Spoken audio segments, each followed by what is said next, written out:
Hey everybody, Misty Williams with Creative Entrepreneur Radio, and we are about to dive into an interview with Corina Frankie of Competitive Creations here in Austin, Texas. Corina has built a pretty unique business in the experiential marketing brand ambassador space. I had the privilege after this interview was recorded to just do some brainstorming with Corina about a client of mine who has a new app and hardware that they're just now launching. It's a tech startup, and just wanted to get her thoughts and feedback on what kinds of things we might be able to do this year with South by Southwest. And I was blown away by her ideas. The way that she connected the dots between brand partnerships and giving people an experience with this software, with this app, helping people to get enough of an experience that they'll come up with their own ways of using and leveraging the technology. I was blown away. She saw so many opportunities and connected so many dots that I never would have thought of. And, I'm a pretty decent marketer myself, but when you start getting into these niche areas of marketing and PR, you just learn that there are people whose expertise goes so deep, and she's one of those people. And it made me appreciate so much more the way that she's decided to show up as a professional, as an entrepreneur. She's put a lot of emphasis on building a business that gives her the lifestyle that she wants. She's made some hard decisions, and we talk about that a little bit in this interview, some of the hard decisions that, she's made, the faith walk, the fear that she's faced, to be able to create a business that really supports her and gives her a lot of fulfillment, and, allows her to provide opportunities to, people in the marketplace that need work, that is really supportive and fulfilling and nurturing.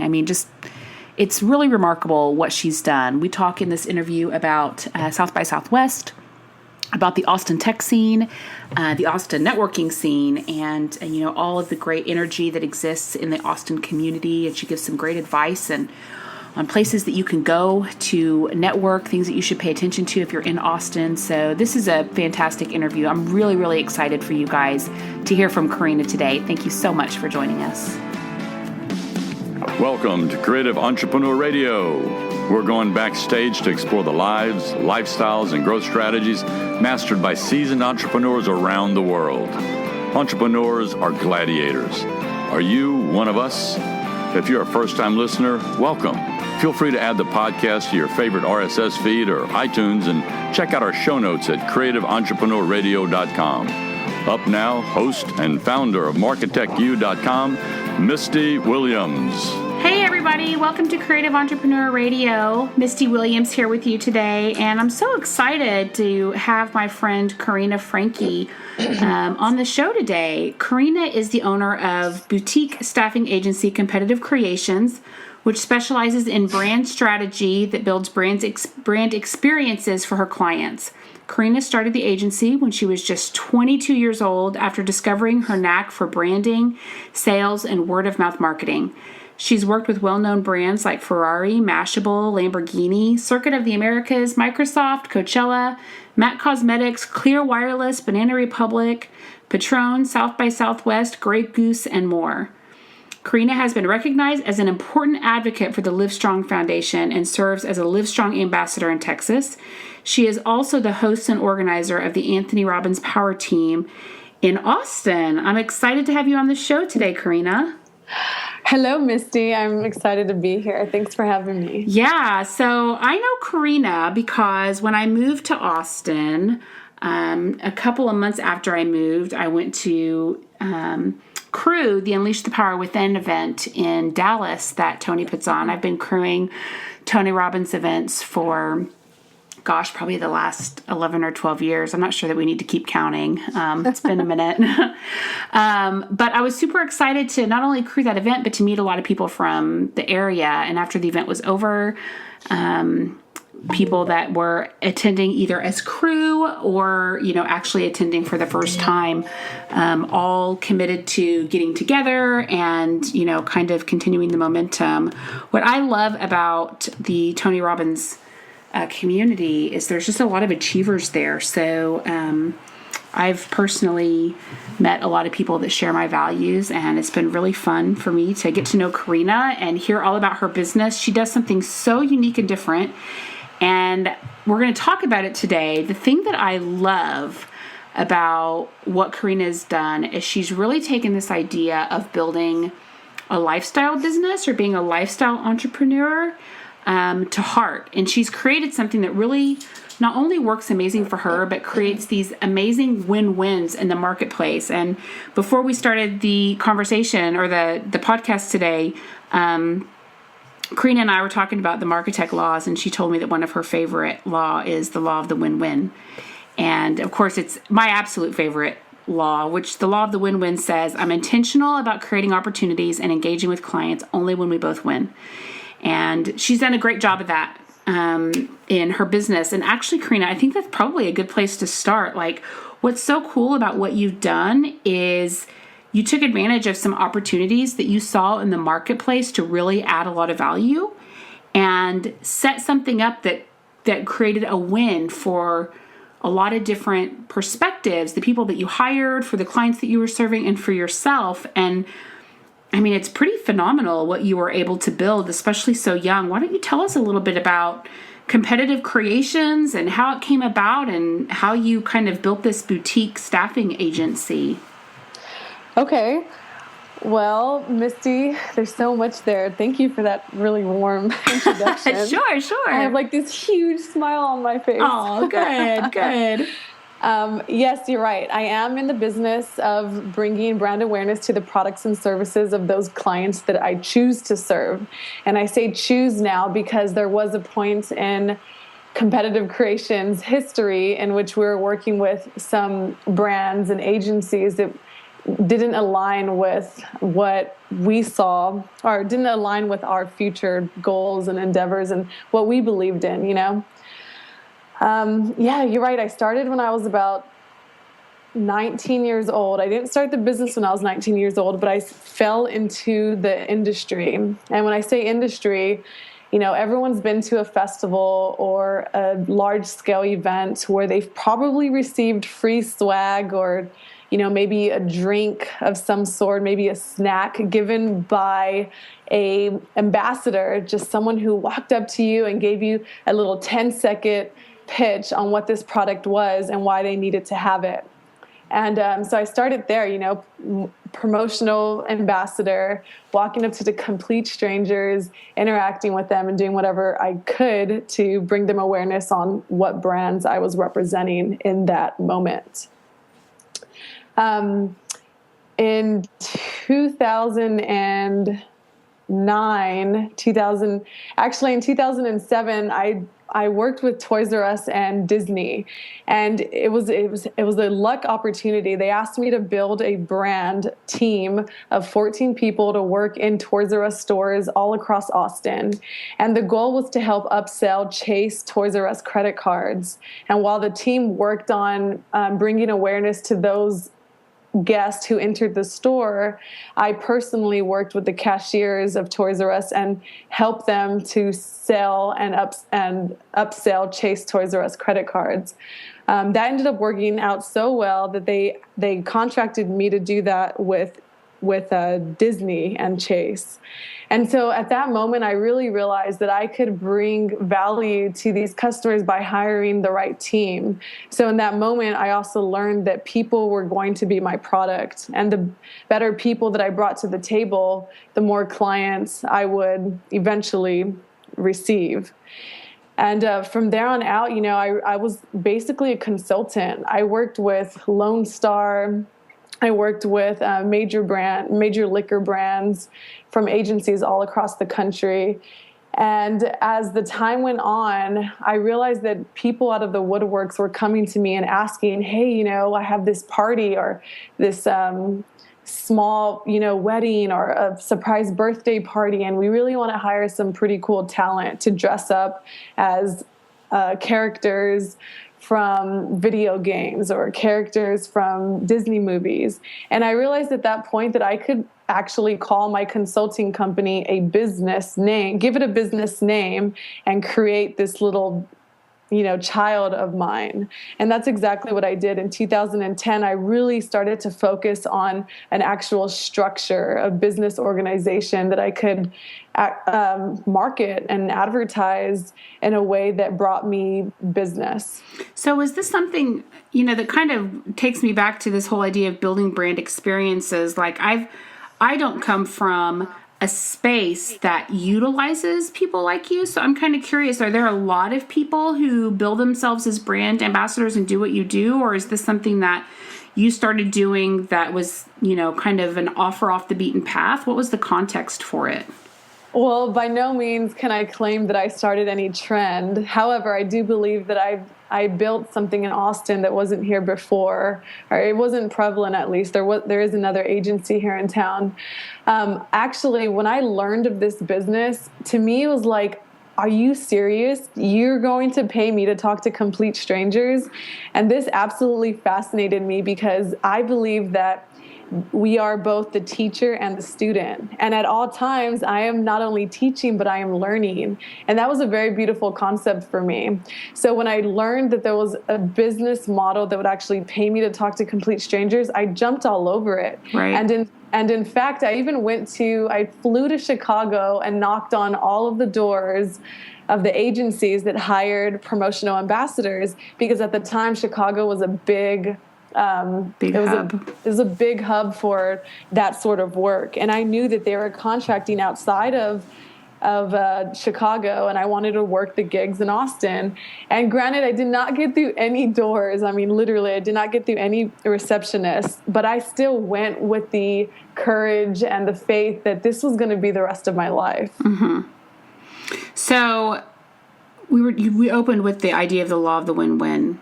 Unpack a little bit for us how that law really shows up in what you do, and maybe how your agency embraces that law in a deeper way that's really given you kind of this special blue ocean niche in the marketplace. Well, when I started consulting early on, I worked with a lot of liquor brands, and in that industry, it's very lucrative because there's so much, and there's so many areas of promotional work involved in the liquor industry. Everyone wants their liquor promoted and, awareness around that certain liquor.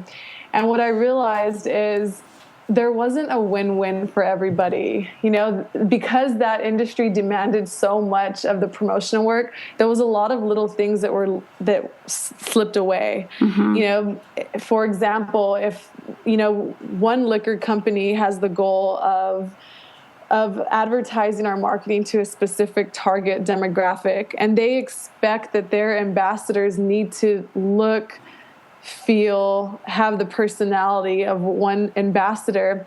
And when you're working with a company like that, it is very challenging to give them what they want at all times. And I realized that coming from a point where I worked in tons of markets with these liquor companies, that it was unmanageable at times to work on that perspective. Mm-hmm. And I didn't want to disappoint anyone. And at the same token, in Austin and in Dallas and Houston and San Antonio, we didn't have a lot of what they're looking for. And still to this day, they're still having challenges. And I feel that their market is not, their needs are not getting met. Mm-hmm. I've noticed in my own business that I've gotten really picky about the clients that I take on, because I need to feel like I can create a win for everyone. And I'm particularly concerned about making sure that the expectations, the things that I'm going to be held accountable for, my team can really deliver on, and I'm not burning my team out and delivering it. Absolutely. And you just said it, because a lot of these liquor promotions were late at night. They demanded a lot of personality. And when you're working with liquor clients late at night, you're typically going to run into a target demographic who's had a little too much to drink. Mm-hmm. There's a lot of male-dominated energy within the room. And I realized after 7 years of doing this that I heard too many stories in 7 years to care too much about the client at that point. Right. At that point, it was more about my team and protecting the people that you'd hired. And Yes, absolutely. Yeah. Yeah. So this is kind of a great segue into one of the things that I wanted us to talk about, and that is how you built this agency and, obviously developed an unbelievable roster of clients and took the business and turned it into really a lifestyle business. So, for a while, you just, you had tons of clients, you were busy around the clock, you had what people probably thought of or think of as a more conventional business with, work around the year, and you're trying to hit these revenue goals, and you made a shift. You decided there's a certain kind of work I want to do, and there's a couple of lanes here that are easy for me to do, that don't create the stress, and I want my business to support my lifestyle. Tell us about that, because it's really fascinating what you've done. I think people are going to be jealous. I hear you. And I did. I discontinued a lot of the relationships that I was working with at the time. And I asked myself, what do you want to work on? And to me, my values align, my personal values aligned with health and wellness and, positive energy. And a lot of that was telling me that I needed to get away from some of the clients that I was working with or consulting with at that time as well. And I told myself, I want to work with healthy brands. And I literally said healthy brands. I didn't know what that meant in the moment, but I said, I want to work with healthy brands. And what that manifested into was, new tech startups and corporate events and trade shows and all of these different type of products and brands that I was able to provide to my team, and they're able to work day hours and on early weekends. It wasn't high heels at night working with a disgruntled crowd. Right. A bunch of drunk people. Right. So you're able to create a better win for everybody, ultimately. I think so. I mean, at least it makes me feel a lot better about the type of work that I'm providing for these young girls. I partner with girls anywhere from the age of 18 to 24, 25. These girls are just getting their start. And although I see our work being very valuable for their communication skills later on in life, I don't want to put them in a situation where it's going to make it more difficult for them. Yeah, you're compromising their safety perhaps, or making it harder because none of these positions are really full-time, so it makes it harder for them to juggle the other responsibilities in their life or whatever. Right. So what was I don't know, was there a moment that you looked at what you were doing and felt like, I need to change how I'm doing something? Was there something that you are participating in? I'm kind of curious if there was, a Tony event involved, just because I know how pivotal they've been for me. But what was the moment in time or the experience that you had where you felt like, I've got to shift all this? Well, no, that wasn't it, because I shifted even before I went to my first Tony event. Mm-hmm. I believe I was on a trip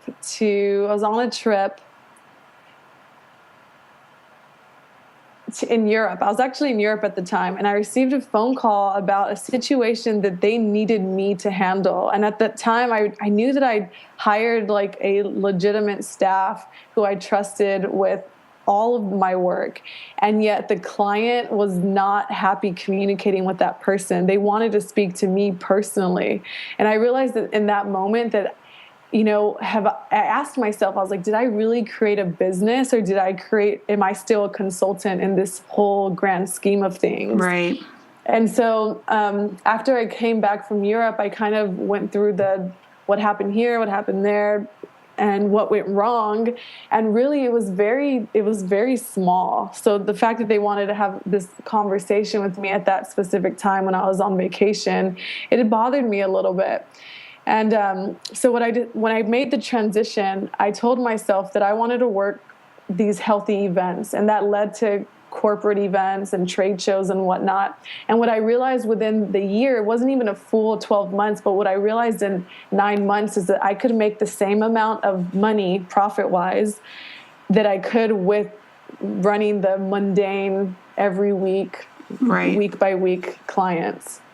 And so I literally cut half of my stress in half and still was covered on the profit side. Mm-hmm. So you just got clear on what you wanted to create and then took a fresh look at everything you had to work with. And it was like, whoa, I can do this. I can shift it around and still make the money that I'm making from a profitability standpoint and cut out all the stress. Yes, absolutely. And now we target these huge corporate events and trade shows and festivals. And we literally go with the intention that we're going to work multiple hours in a short amount of time, as opposed to work, short hours throughout the course of a month to 2 months to 6 months. Mm-hmm. Was there a time that whenever you realized you wanted to make the shift that you felt afraid? Or was it... Go ahead. I'm sorry, go ahead. I was just going to say, was there a time that you felt afraid, or was it something you looked at and you were like, oh my God, this is such a no-brainer, I have to do it? Oh no, it was never a no-brainer decision.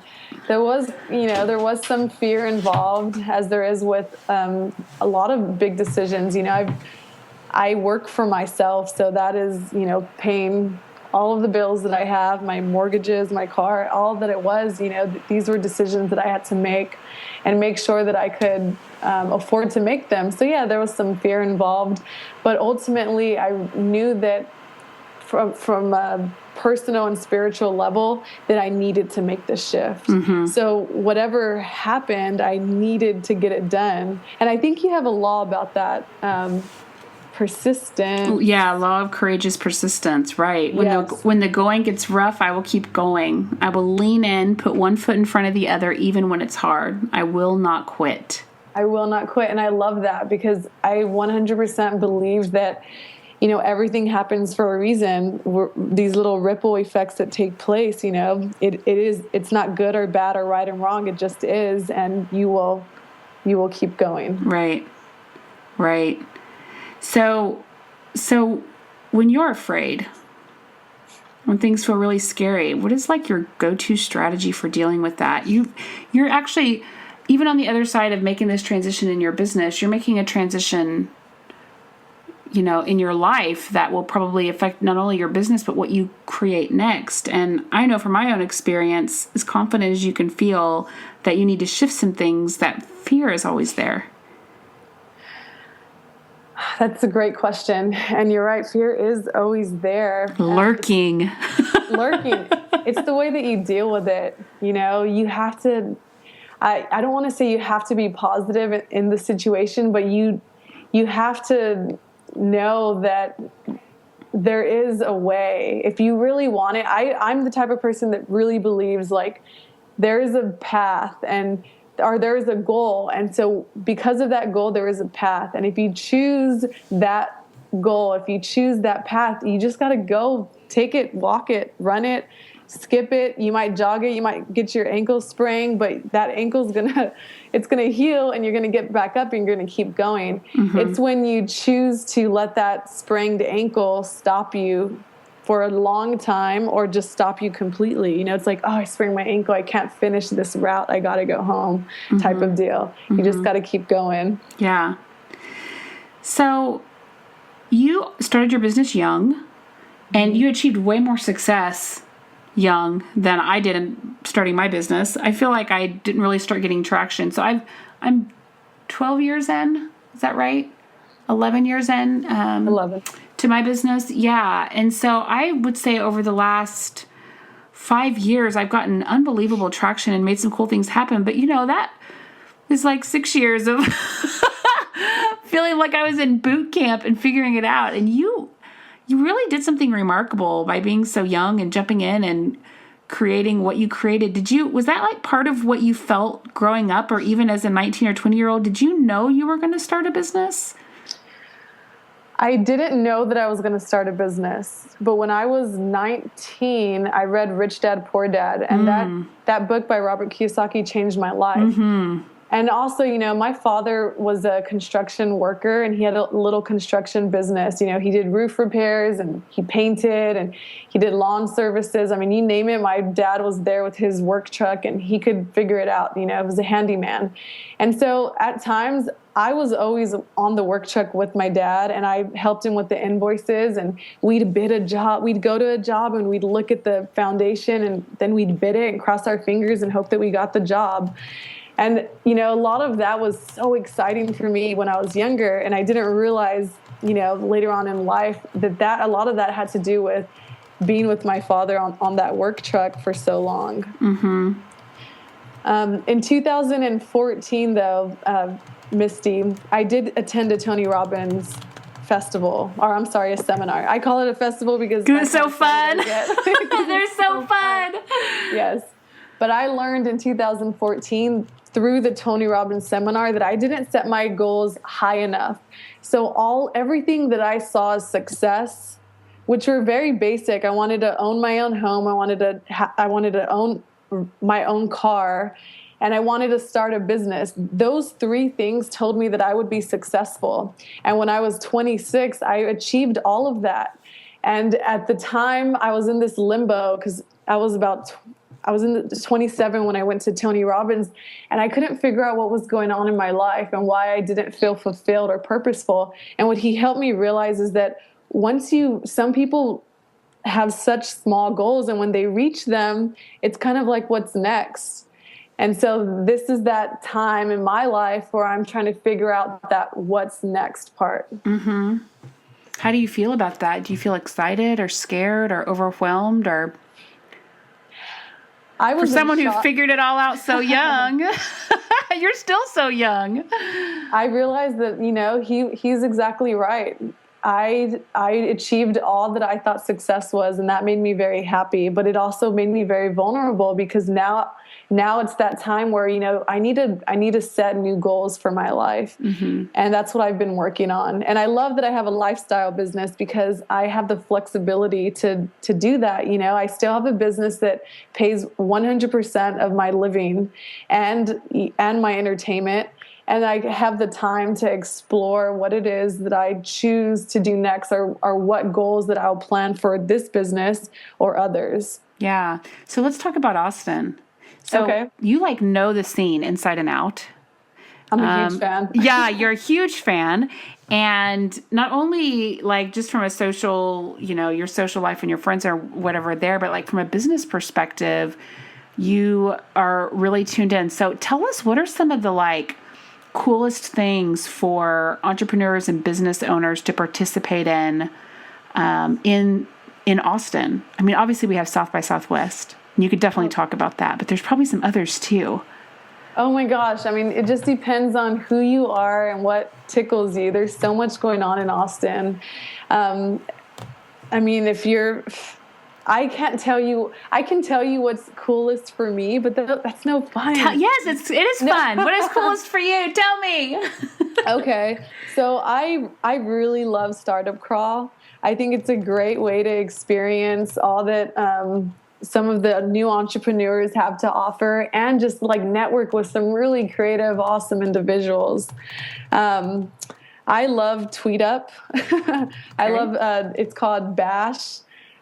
Big ass happy Twitter hour. No, I'm saying that wrong. Something like that. Yeah. And it's called Bash. So if you Google Bash, you'll find it online. But, you know, when I first started to explore Austin, I did a lot of that through Twitter. And Twitter had this big happy hour called Bash. And people from Twitter would get together in Austin and network with one another. And it was great because you already made this connection with them online, and then you're able to meet them in person. Mm-hmm. And that still takes place. Month after month. And then, you know, you get involved with the Chamber of Commerce and a lot of the organizations, AYC, Real Estate Council. You know, you just go to these events and you network with people and you meet people. And Austin is a small, big city, if you will. And there's certain people that you'll continuously see throughout the scene. And if you get to meet those people, those will be the type of people that will say, hey, Corina, there's this person that you need to meet. And I get that all the time. It's pretty incredible. Me and so-and-so will have nothing in common or have no reason to meet one another. But one individual thinks that our personality aligns to a point where we just need to connect somehow over coffee or Facebook. And that's what I love about Austin. It is very, very cool. So Nashville is a very warm city, and they're very welcoming to new people.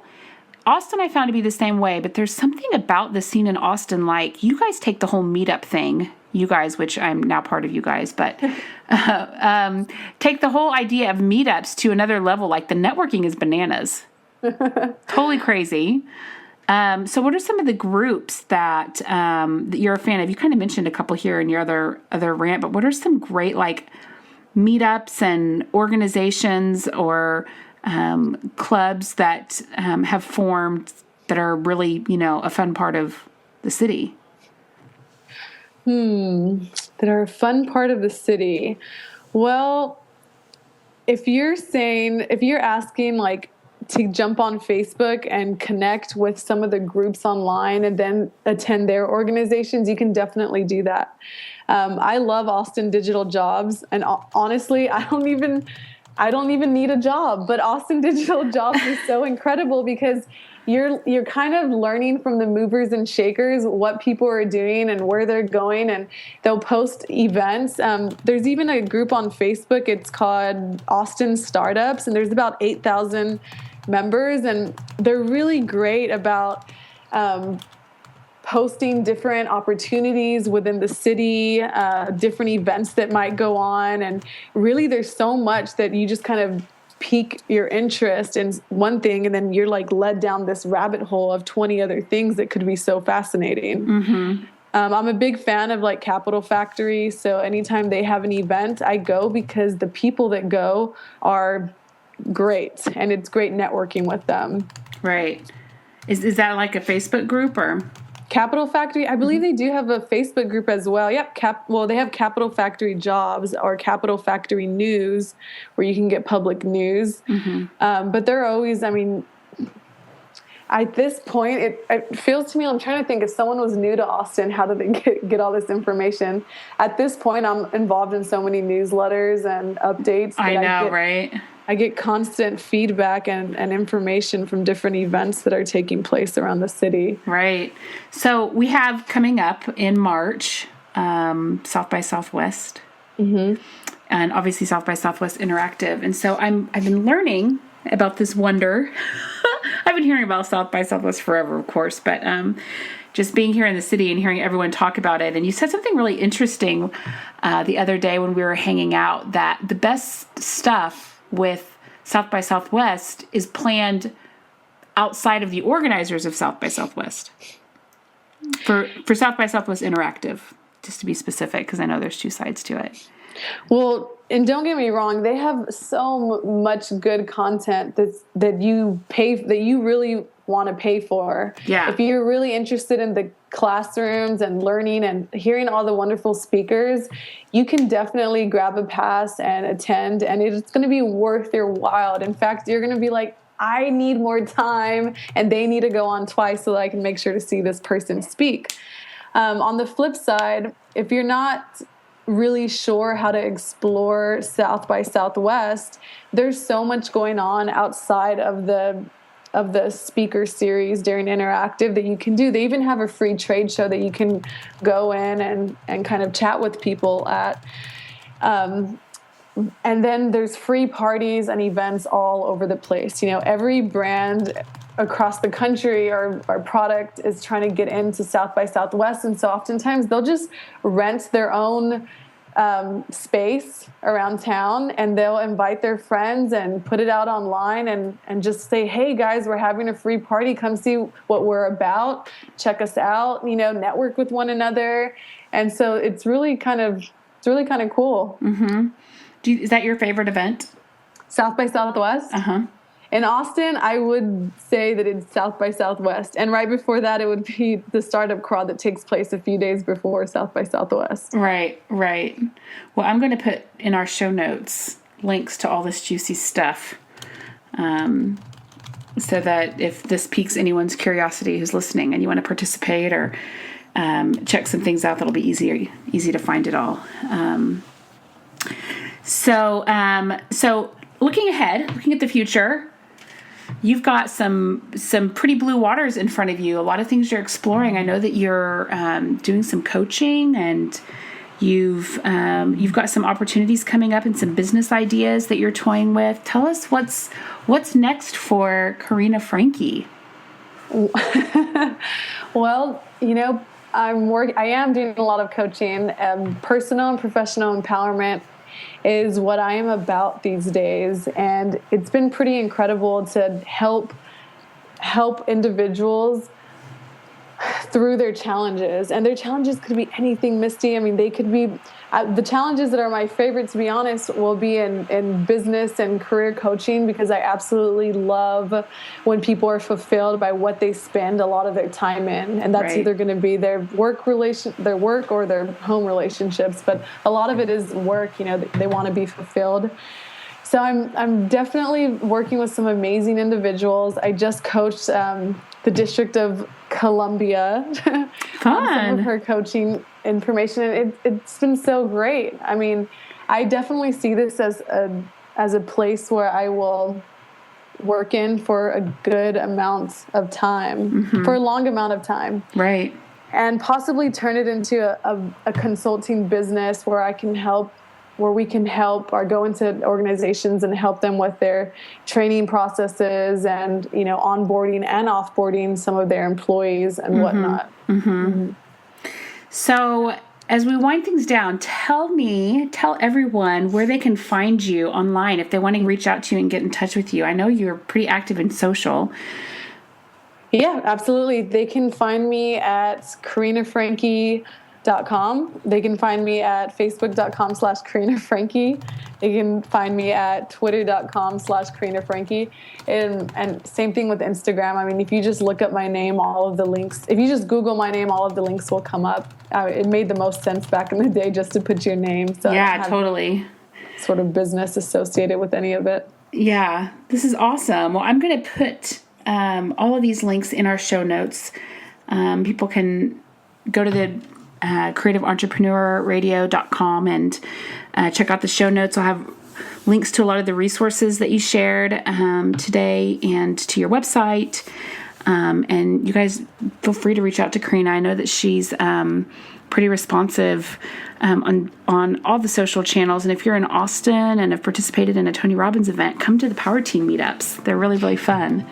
Yes, please do come out and meet all the other amazing, amazing people part of that group. Yeah, that's exciting. Well, thank you so much, Corina. This has been awesome. I appreciate you coming by the show today. Absolutely. Thank you, Misty. I love what you're doing with this podcast. All right. Thanks for listening to Creative Entrepreneur Radio. If you've enjoyed this episode, please leave us a review on iTunes. That helps others find our show. You can find links, contact information, and a recap of today's episode in the show notes found at creativeentrepreneursradio.com. Tweet Tell Misty. That's TELLMISTY with your thoughts, ideas, or questions, and join the conversation on our Facebook group. You can learn more about Misty and her work over at marketechu.com. See you next time.